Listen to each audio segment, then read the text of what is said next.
Oh, hello there. Yes, well, end of summer, isn't it, really? Yeah, wasn't really one to write home about. Does anybody write home? No, probably not these days. Anyway, yes. The weekend brought us with a sort of clutch of fairly interesting stories, the main one of which was the lead story in the Sunday Telegraph. Yes, which is this one. BBC breached guidelines 1,500 times, inevitable inverted commas, over Israel-Hamas war by Camilla Turner.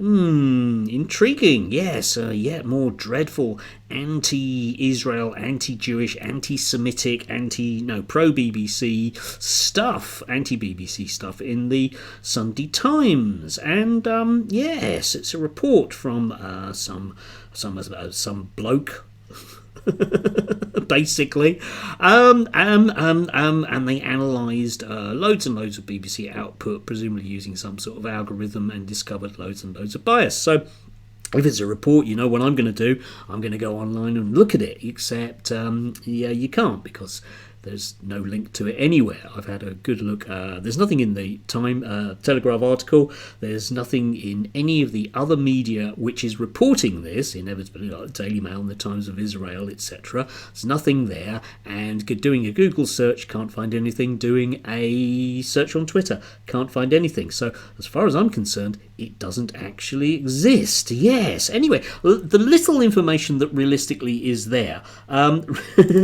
amounts, when it comes down to it, amounts to, well, this graph, or the bar chart, I should say, just being technical. Okay, so what have we got here, right? We've got the number of times the BBC associated these terms with either Israel or Hamas. Yeah, you can see the way the algorithm might have worked. So blue is Israel, just in case you're confused, and black, inevitably, is Hamas. So the phrase war crimes is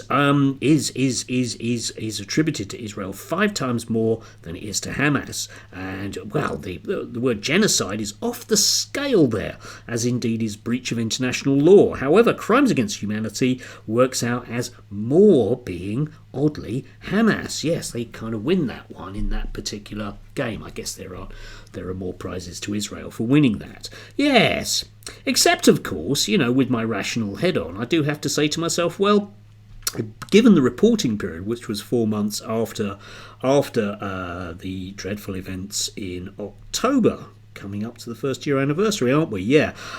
You'd kind of expect that would be the weighting. Hamas have not been accused by anybody of genocide. So it's very, very unlikely that BBC reporting would actually in any way, shape or form link them to that, would they? That's the only rational thing that you can come up with that. In terms of war crimes, well, you do have a very, very small number of guerrillas associated with Hamas and an actual army fighting an actual, war against civilians, probably, yeah. In terms of the Israelis, and in terms of breach of international law, yeah, you might have a few reports of that way back in October. Do you remember? Yeah, it was almost a year ago, etc., etc. But of course, that's likely to be, given that the International Court has basically said that Israel should stop what it's doing because it astoundingly does look an awful lot like, genocide. So you'd kind of expect it to be this. It's not in any way, shape or form shock, horror, is it, Camilla? But the thing that I find shocking and horrible about this, of course, is the fact that the Sunday Times has printed this utter tripe. Now, I don't mind when papers hoodwink me, but by God, I hate it when papers pretend to be reporting news, because of course loads of other news publications will pick this up, and I'm sure a bit later on in the week it will be presented by a presenter on GB News as fact, because after all it was in the papers. It's appalling and just a monstrosity in terms of the way that we are expected to be credulous in the face of such overwhelming rubbish, if I can put it that way. It absolutely insults, I think, almost anybody's intelligence. But of course, that doesn't bother Camilla, and it sure as hell doesn't bother those people that just want to have a go at the BBC and basically are starting to feel a little bit downtrodden because, of course, we just have to support Israel because they're really, really great, and the people that Israel doesn't like, we have to be in line with them. Plus, neatly it ties in with basically having a go at the Labour government that's now in power. So it ticks all of those boxes. But in terms of journalism, credibility, or anything else, it really doesn't quite work, does it? No.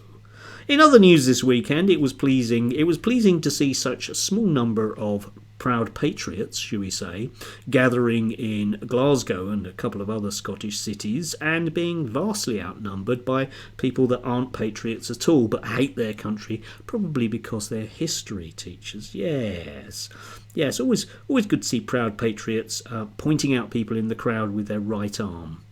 Yeah, jeez.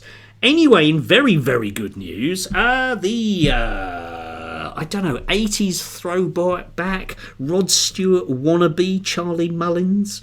Oh, dear God. Anyway, from Pimlico Plumbers, who's very often interviewed on things like GB News when they want somebody to slag off the working classes, unfortunately has decided to leave the UK. Yes, some rich people are leaving. Anyway, it'll be a shame to see him go, of course. I'm sure his employees will miss him enormously, not being around. That would be awful, wouldn't it? Not having to meet his wonderful personality. But I'm guessing that this guy will phone in from wherever he is abroad and tell us how bad things are here, because after all, that's what they all do. Anyway, yes, so it's official. There's one richish person who's leaving, although if you're like me, you won't necessarily be weeping that much over it. Anyway, do have a lovely beginning to the week. Enjoy your Monday, whatever you may be doing. I'm actually teaching. Shock and indeed horror. Do have a good one.